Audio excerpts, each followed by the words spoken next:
ఉంటుందా? చీరా సారే సిరులిచ్చి పెట్టిన ఇంటికి నన్నిస్తే పుట్టెడు నిందను పొంగున కట్టుకు ఇంటికి వచ్చేదా? కాపు కాయనే లేనా కనుల దాచుకోనా? తప్పుతోటి రానన్నా నిప్పులాగా వస్తా.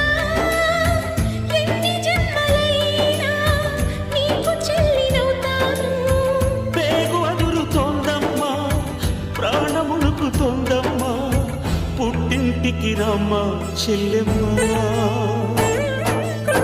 పుట్టింటికి రావే చెల్లి, పిలిచింది మన ఇంటి తల్లి.